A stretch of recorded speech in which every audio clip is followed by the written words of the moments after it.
Today, we're going to look through the language lens and talk about a very interesting concept that helped us within the team to understand our colleagues better, and it helps us every day to understand our language learners, how we can help them to stay motivated, to achieve their goals, and to succeed in being better in German and English.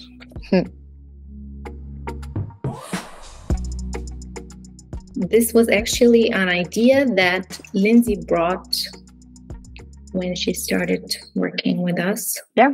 Probably like a year ago. And I was really like, wow, that's very interesting. How can we use it for learning languages? So Lindsey, what is the concept? Okay, well, I've been following Gretchen Rubin for, I don't know, I found her podcast when the twins were babies. So probably about 9 months. She has a podcast called Happier with Gretchen Rubin. And in the podcast, she talks a lot about the Four Tendencies. And at the time, the Four Tendencies book didn't exist yet. And so I bought her Happiness Project book. And I also read her Better Than Before book. And in the Better Than Before book, she starts to talk about the Four Tendencies. She just kind of mentions them and like all in one chapter, and it's just like a small portion of the book. And I think that part of the book really took off, and a lot of people really responded to it. And so she started talking more and more about the Four Tendencies on her podcast. And as she talked about it more and more, there were more people that were interested. She created a quiz where you can find out what your tendency is. And more people took the quiz. And I think she was able to just really do a massive amount of research on different people and how they react in different situations.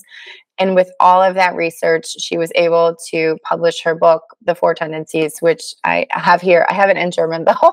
In German, it's called Die Vier Happiness-Typen.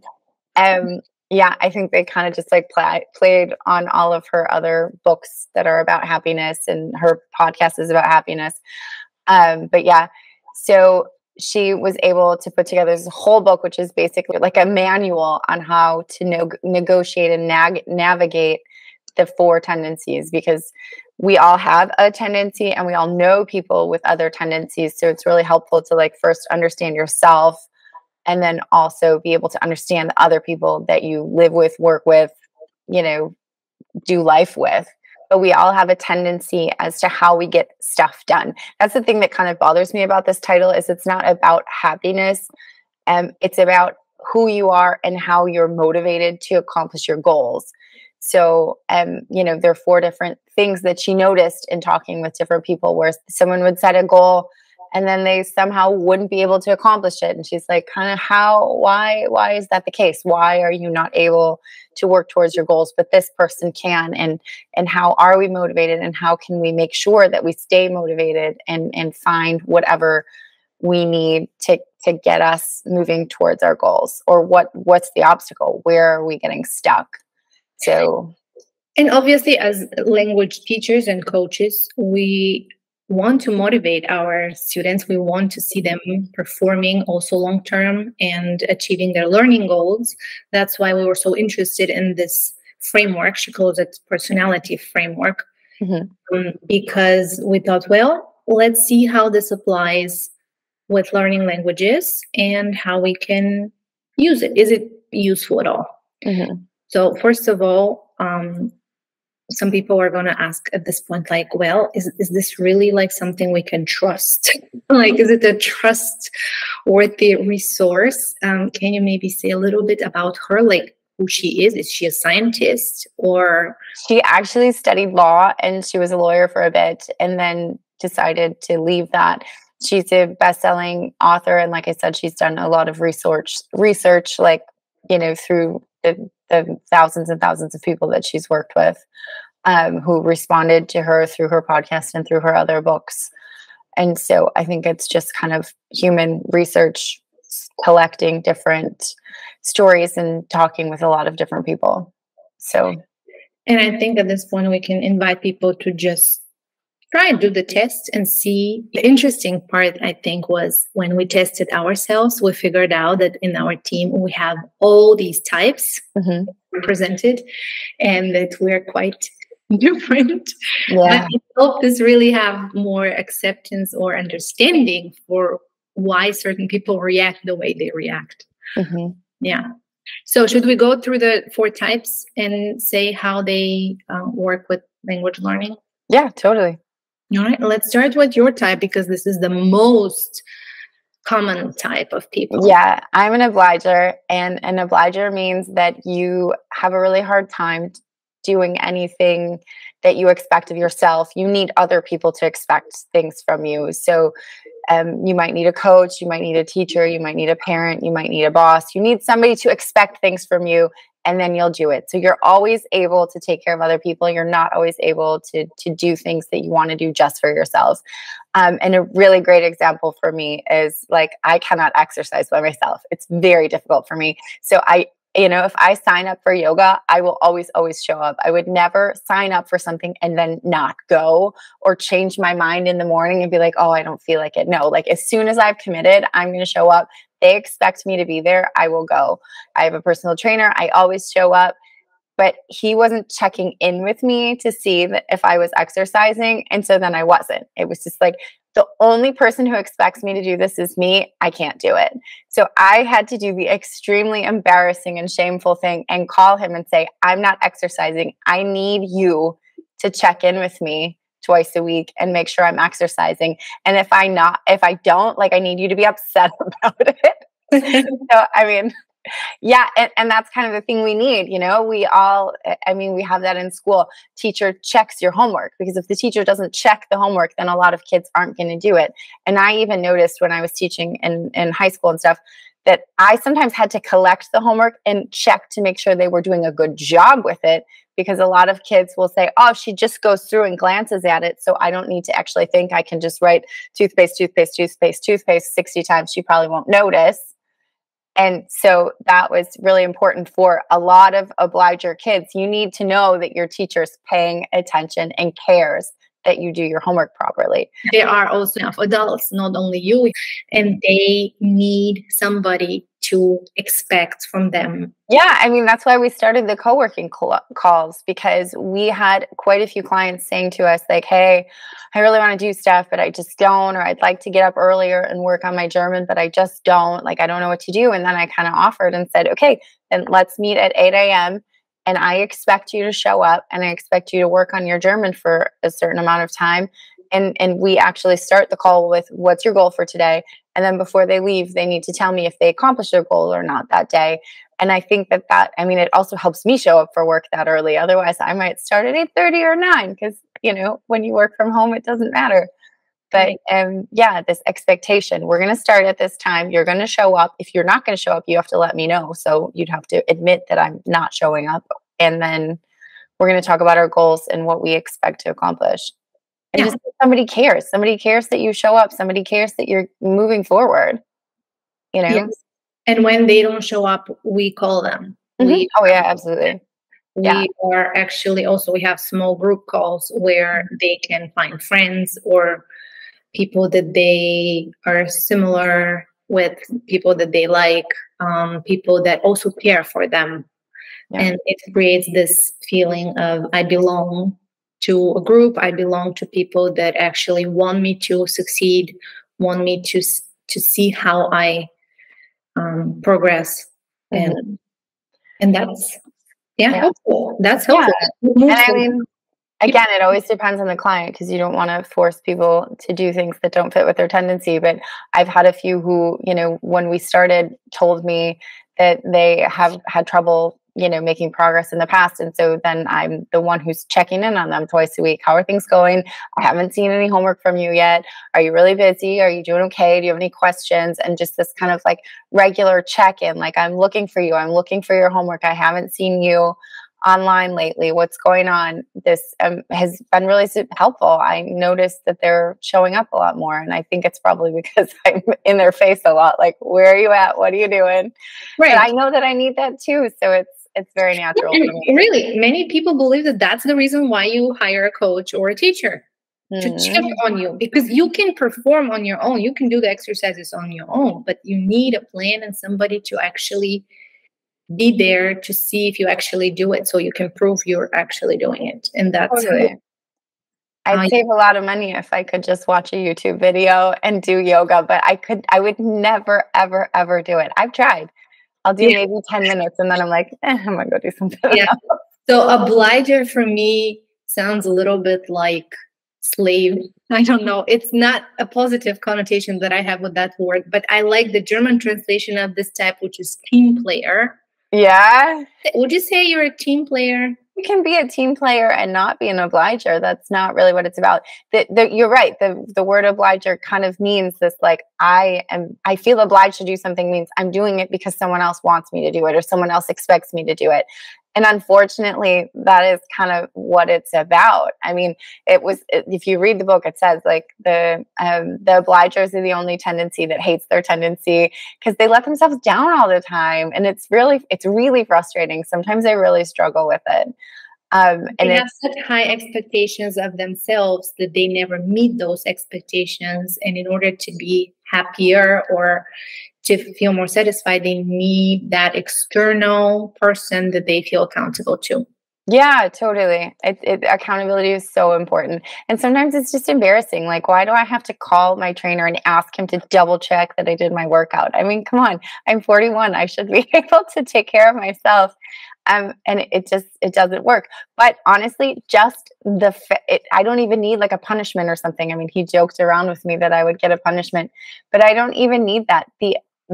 The admitting to him that I didn't do it is more punishment than he could ever create for me in some sort of, like, that's the worst. So just. Okay. So people that learn a language or want to learn anything and are this type, they definitely need a study buddy or a teacher or a coach who is checking on them, on their progress, and they feel accountable to. 100%. Yeah, absolutely. All right. Then the next type is the person who is questioning everything. And it's like a questioner. Yeah. Like, why? Why do I need to do that? Yeah. They need to know exactly why they're doing what they're doing. That is the most important thing. They have to have a good reason, either they get the good reason from their boss or their teacher or the book or whatever, or they need to come up with a good reason for themselves if the reason that the other person gave them is not satisfying. Otherwise, they just won't do it. Yeah. In my experience, we have a couple of engineers and IT people that are like that. They kind of try to find the shortcut. And when we suggest to them to do an exercise and they're not convinced that that's the right exercise, they keep thinking like, but why do I have to do it? Isn't there like an easier way? Like something that is quicker? Like, why do I have to do all this work? So what we do with these people is we show them options and we help them convince themselves when they understand the logic and the reason behind those exercises. And that's why in most of my videos or exercises, I always say, like, why do we do this exercise? How does this connect to the whole training or to their goal at the end? And we give them one or two options so that they can see, okay, this is actually the best way for me. But they need the reason, the logic, the understanding, like why. And they like people to answer these questions. Like they want to be taken seriously. If we just say like, oh, there is a reason, but I'll tell you later, that's not enough for them. Like they need to know, okay, why? Before you tell me why, I don't do anything. They need a satisfying reason before they'll do any work. Absolutely. You can tell them why. And if they don't think your answer is very good, then they're not going to do it anyway. Right. Yes, that's true. That's true. That's why it's very important to actually take them seriously with their questions and to help them stay behind that. Yeah. And I have a friend who's a questioner and she is not always satisfied with the answers from her boss. And so sometimes to encourage herself, because she's obsessed with Gretchen Rubin, she will kind of come up with her own reasons that will supplement what her boss said. And usually they're personal reasons, like she's doing some really monotonous task right now. And so she told herself, I can do this task and listen to an audiobook at the same time. And so then it kind of, furthers two of my goals. And so I will work on this project, even though I think it's a waste of my time, because she found a way that it's not a waste of her time anymore. So that's, something that we talk to our clients about, like, okay, because that's the thing I think that matters, is that they are a part of the conversation when we give a reason. Yes, and I like to use those people in the small group settings when we have one, because they are good questioners, and that keeps the dialogue moving. Like it's good because they ask a lot of questions, and that's an important skill in conversations. Totally. So many people that don't have that skill, they wait for somebody to ask them questions so that they can engage in a conversation, and those people always have questions. Yeah. So that's good. All right. The third type is the upholder. Mm-hmm. So they're the lucky ones. What is an upholder? What are they holding up to? Well, they if they have accountability, they're fine with that, and they can also hold themselves accountable to do whatever they want to do. So they're basically like an obliger who can also do their own things by themselves. So they can work out by themselves. They can be a part of a team. They can have a boss. They can really kind of do whatever they want themselves to do, but they can also do what other people want them to do. And so basically it's not difficult for them to work towards their goals typically. Yeah. So those are the clients. Those are our easy clients. Well, easy. Yeah. I mean, they know what they want. They work towards their goals. They sign up for things and they do the work. We really don't have to chase them to do their work. Exactly. But they keep going and they need always more. And that's also interesting to observe.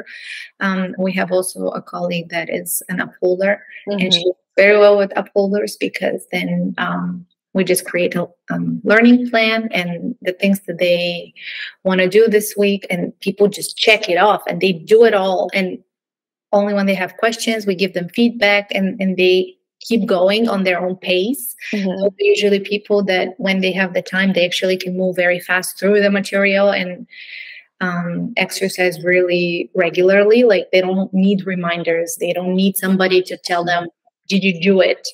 Yeah, they don't even, I have one for English, and she doesn't need me to test her vocabulary. Like I will give her a vocabulary list and I know she's learned it by the time I see her next. I don't have to double check. I don't have to review with her. Like she's doing all of those things on her own, which is why I would say she's an easier client. She's got lots of great questions. We have lots of things to work on, but she's really able to work on things on her own, which I'm always jealous. This makes it now sound like this is like the best type. What are the challenges of upholders? Like, how do we help them maybe do things that they would not do on their own? Why do they need a training or a coach if they can set up their own goals? And I think that they still have questions. They still have things to learn. The language is so complicated. One of the questions she asked me today was, what's the difference between strangers and strange people? And these are things that you don't necessarily just learn on your own. And, you're comparing different languages, because strange people translates into German just fine. But when you say it in English, it's like, strange people might be people you know very well. They don't have to be your strangers.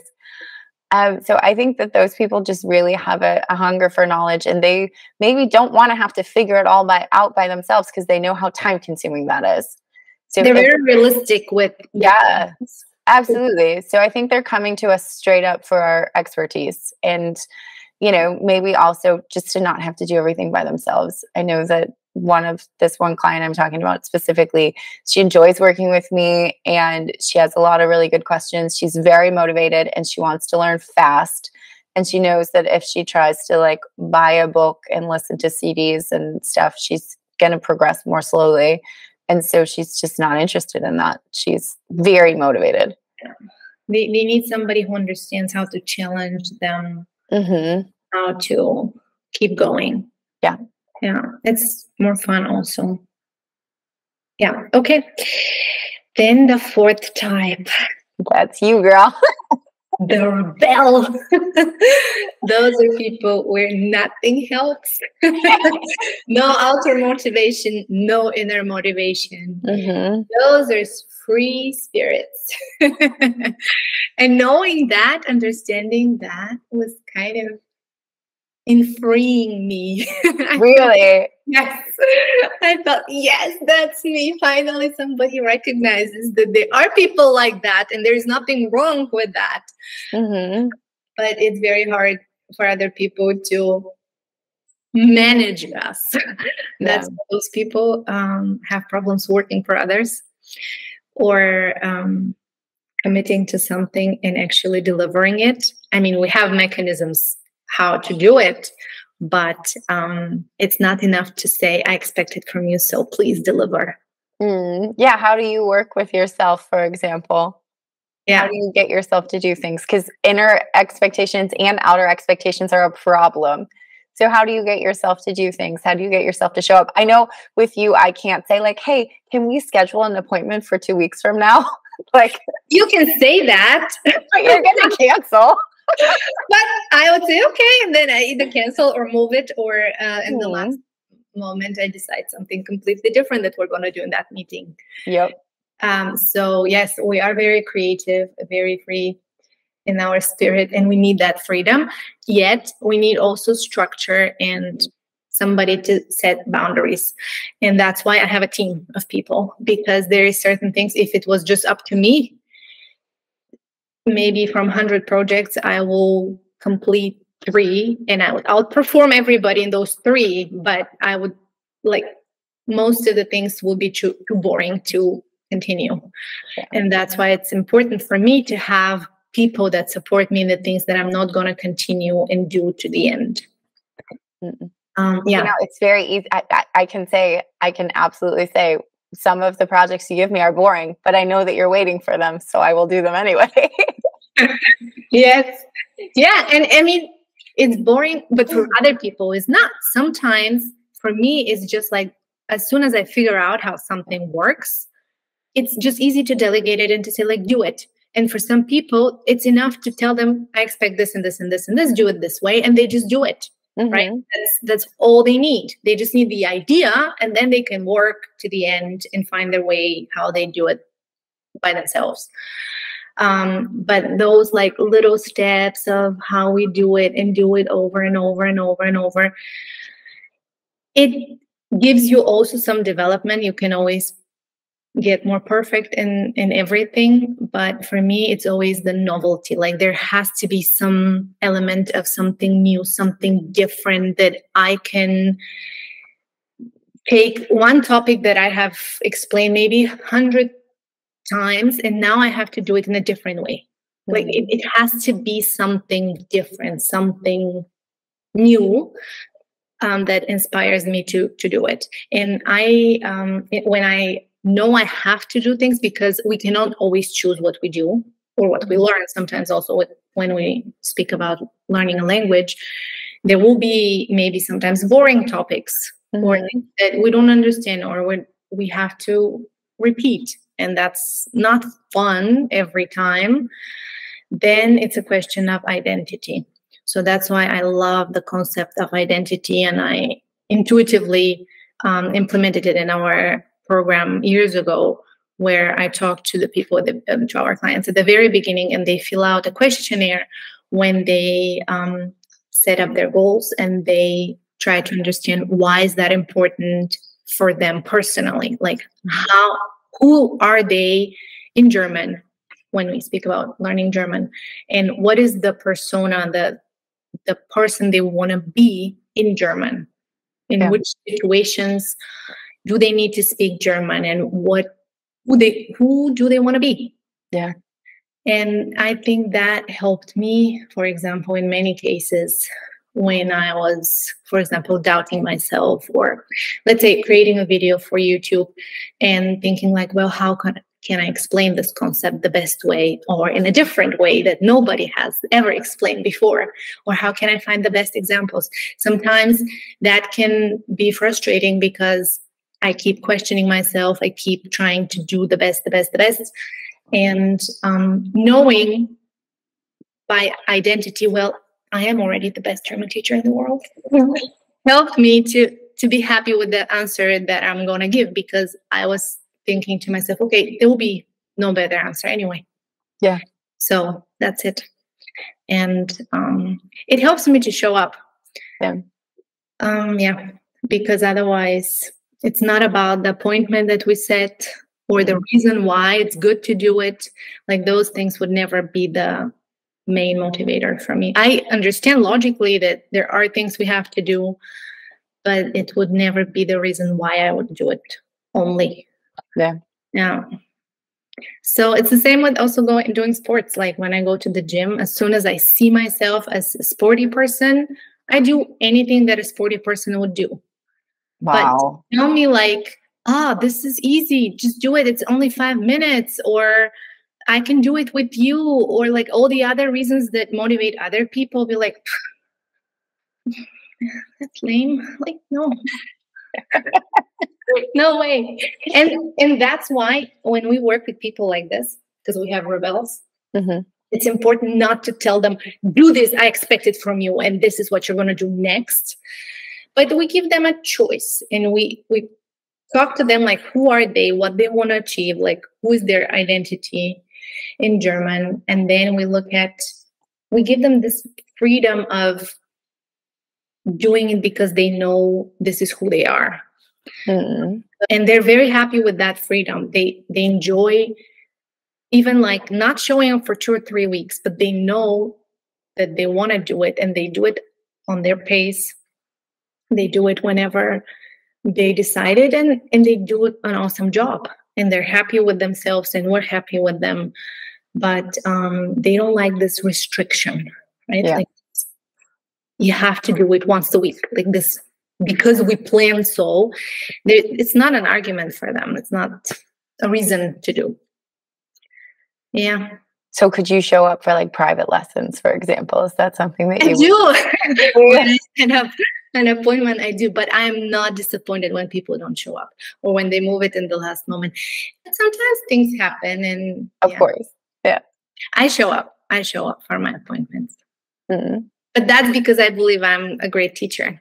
Yeah, but I mean, if you were to want to learn Chinese or something, could you take private lessons? Would that be something that would like be interesting for you? Oh, if for me as a rebel, as soon as I can show up and be who I want to be. I see. So it's not about the commitment to showing up regularly. It's about who do you get to be when you're in that space. Experiencing myself. That's very interesting. In a certain identity. Yeah. Yeah, that's what's fun. You're the first rebel that I know of that I've worked with. Gretchen Rubin says that obligers and rebels are kind of the opposite, and they attract each other. Interesting. Because I admire that you can commit to something and actually do it. And obligers usually are very surprised, like, how can somebody be like so free and don't care? Like, because sometimes we appear like we don't care, but we meet our goals anyway, even without that commitment. Because there is a commitment. Like, it's not like we don't commit. Of course. Because it's part of us. You know, like when I know that I am a business owner, it's who I am. I get up and I do my work, and I don't have to think about if I like it or I don't like it. Like, this is not the reason why I do it. It's not about the fun. It's not about the money. It's not about any external or internal motivation. It's who I am. Yeah. And that's it, like, out of discussion. But it's important to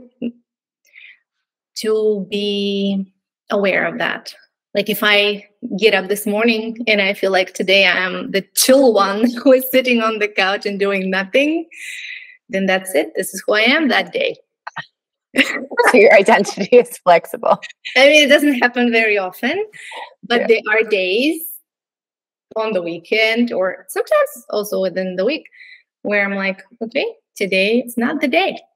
Yeah. And then, my video advisor calls me. I'm like, and he's like, well, you said you're going to do YouTube videos. And I'm like, I know. And we talked through the titles, and he's like, is there anything I can help you with? Like, do I need to script something for you, or do you need inspiration? I'm like, today is not the day. And then maybe next day or 2 days later or a week later, he'll get 7 videos and he'll be like, wow, awesome job. I had nothing to cut. They were all perfect. But you never know when that day is going to be. Very true. Yeah, I think maybe obligers also admire the rebels because we can sometimes get to that point ourselves. And so we do so many things for other people. And then we get to a point where it's called, Gretchen Rubin calls it like an obliger rebellion, where you've done so many things for other people that you're just done.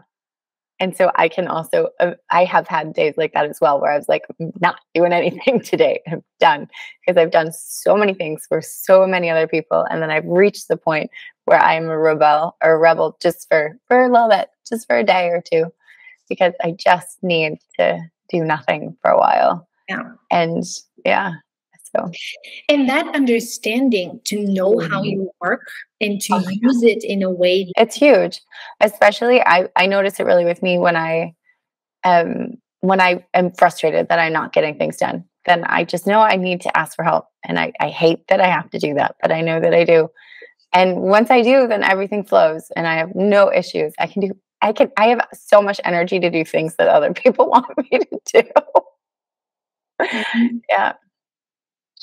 Well, I think people can if they want, if they're convinced that there is a good reason why, or just because it's who they are. They like to take tests. They can take the test. I'll link it below, and they can figure out what they are if they couldn't already diagnose themselves according to our description. And yeah, whoever is interested in learning German or English with our help, we can use your tendency to move you forward.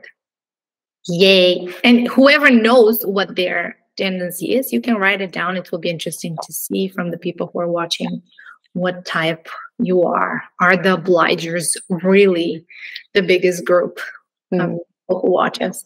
Probably the obligers will write it down. If you ask them to do it. All right.